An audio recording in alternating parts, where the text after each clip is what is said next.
너네 엄마랑 우리 남편이랑 지금 같이 있어서 연락이 안 되는 것 같은데 너 그거 불륜인 거 알고 있어? 얘야? 이렇게 한 거예요. 이제 그런 거를 얘기를 듣고 충격을 받았다는 거예요. 정신적인 어떤 어려움을 호소하면서 실질적으로 정신과 치료를 받았다고 하거든요. 이게 지금 어떤 행위일까요? 이게 뭐냐면 아동학대. 이게 바로 아동학대에 해당됐다.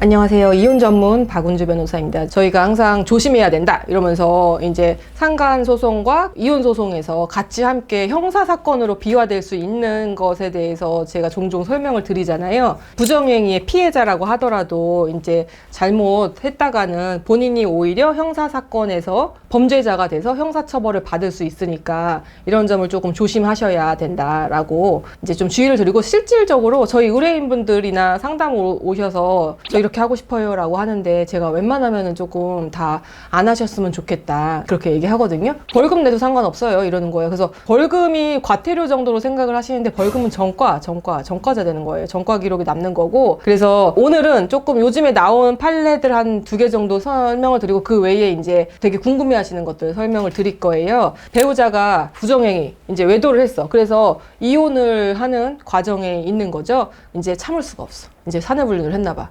배우자한테 이런저런 이제 얘기들을 하기 시작합니다. 네 회사에 내가 진정서 날리겠다. 기다려라.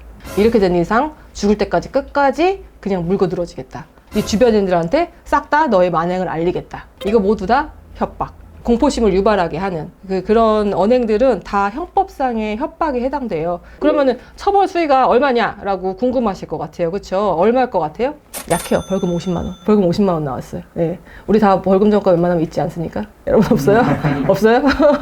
살다 보면 다 이게 전과가 생기기 마련이에요, 여러분. 네. 그 다음에 이제 또 요즘에 정말 많이 물어보시는데요. 저희는 배우자의 부정행위 때문에 집안이 풍비박산 났어요. 우리 아이들까지 이 사실을 모두 알아버렸어요.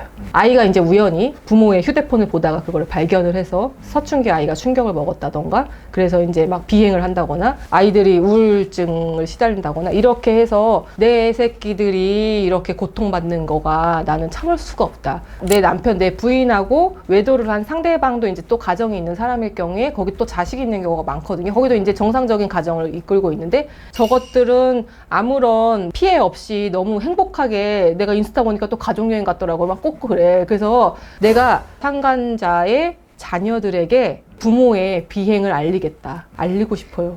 이렇게 하는 거야. 내 자식만 이렇게 고통스럽는데 저쪽 자식도 고통스러워되지 않겠어요? 라고 하는 거예요. 어때? 좀 그렇지 않냐? 그거를 하시라 마시라 제가 말씀드리기 진짜 어려워요. 이제 이거에 관련된 판례가 하나가 있거든요. 어떤 거냐면은 남편이 바람피는 것 같은데 이제 바람피는 배우자의 자녀가 있었어요. 다 이제 아는 가족들인 거야. 친구 낸 거야. 그래서 다 가족끼리 알고 그러는 거야. 그래서 피해자라는 이 아내가 상대방의 자녀한테 전화를 해가지고 너네 엄마랑 우리 남편이랑 지금 같이 있어서 연락이 안 되는 것 같은데 너 그거 불륜인 거 알고 있어? 얘야? 이렇게 한 거예요. 둘이 같이 있어서 연락이 안 되는 것 같은데 빨리 너네 엄마한테 전화 좀 해봐라.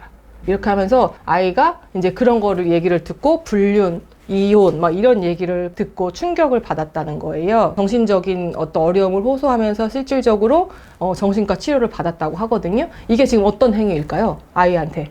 이게 협박일까 뭘까? 이게 뭐냐면 아동학대. 아동학대는 육체적인 학대가 있고, 그쵸? 정서적인 학대가 있어요. 지속적으로 폭언이나 이상한 얘기들을 해서 정서적으로 해하는 행위를 했을 때 이걸 정서적 학대라고 하는데, 이게 바로 아동복지법 위반, 정서적인 아동학대에 해당된다고. 이게 이제 처벌이 됐거든요. 이거는 벌금 300만 원. 좀 세죠. 피고인이 피해 아동에게 보인 태도, 그 다음에 행위의 정도, 이에 대해서 피해 아동이 보인 반응, 그 다음에 상태 변화, 이런 것들이 다 모두 다 이제 반영이 돼서 벌금으로는 꽤 세다. 그렇게 나왔어요. 모르겠어요. 실질적으로 두 사람이 외도를 했는지 안 했는지는 중요하지 않아. 아이한테 말했다는 것 자체가 아동학대에 해당돼서 벌금 300만 원 받은 사실이 있어요.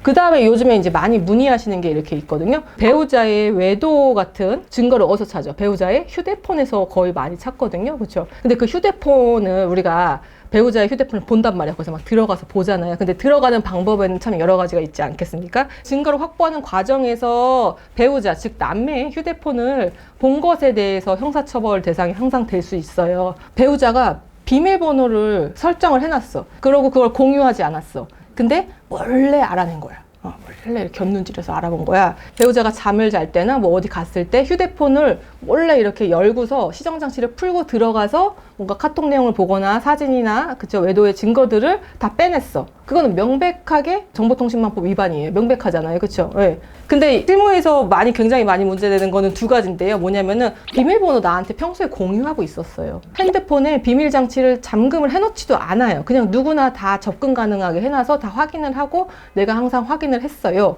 핸드폰이 열려있는 상태를 그거를 이제 기화로 해가지고 이제 막 들어가서 확인을 하는 그런 경우가 있잖아요. 애매하단 말이야. 그쵸? 그래서 의도치 않게 보게 된 거고 내가 막 의도적으로 막 이걸 파헤치고 막 이러지 않았다. 처음에 비밀번호 자체가 공유되지 않은 상황에서 몰래 비밀번호를 알아내서 들어간 거는 이거는 정당한 접근 권한 없이 접근을 한 거고요. 그 다음에 비밀번호를 공유를 했다거나 혹은 시정장치가 아예 되지 않았거나 아니면 풀려있는 상태에서 뭔가 내용을 확인한 거는 뭐냐면은 허용된 나의 접근 권한을 넘었다, 오버했다 이런 거야. 공유를 한 이유는 뭐 어떤 다른 이유 때문에 공유할 수밖에 없었다. 근데 거기에 한정돼서 우리 배우자는 그것만 볼 권한이 있지 내가 준 건데 그거를 넘어서 나의 바람피는 정황까지 내가 그걸 보도록 허용한 건 아니다. 허용 권한을 넘은 거다라고 하는 거죠. 다 정보통신망법 위반 될 수 있어요. 어떤 식으로든 형사고소가 되면 이제 처벌 당할 수 있는 위험성이 있는 거예요. 그래서 이런 것들을 되게 궁금해 많이 하시거든요. 또 많이 나오는 게 배우자가 이제 막 휴대폰도 막 사수해. 깨끗하게 지우고 다녀.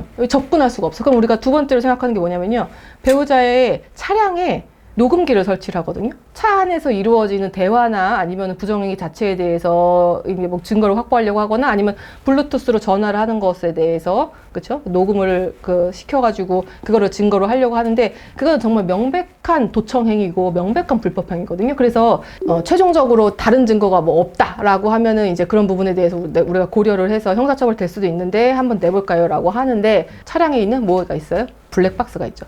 차량의 블랙박스는 명백하게 도청의 목적이 아니고 사고를 대비하기 위해서 그런 목적으로 설치돼 있고 거기서 우연히 대화나 이런 것들이 녹음이 됐다고 하면 그거를 증거로 쓸 수 있고 사실은 법적으로 걸릴 가능성이 블랙박스 자체를 사용하는 거에 대해서는 없어요. 근데 다른 문제가 있어요. 진짜 집요한 사람들은 이걸 어떻게 하냐면요. 차량을 수색했다. 그래서 우리가 되게 공부할 때 잘 나오지도 않는 형법상의 어떤 그 처벌 중에서 자동차 수색죄라는 게 있어. 자동차 수색죄. 그래서 그것도 걸릴 수 있다. 블랙박스. 근데 만약에 예를 들어서 같이 사용하는 차량이라거나 그러면 또 빠져나갈 구멍이 있겠죠. 그쵸? 자동차 수색죄에 완벽하게 해당하려고 하면 내가 사용하지 않고 배우자만 일방적으로 사용하고 그쵸? 예. 이랬을 때 막 찾아가지고 블랙박스 확보했을 때 그럴 수 있다. 예. 마지막으로 명예훼손죄랑 모욕죄랑 제가 하나만 팁 드릴게요.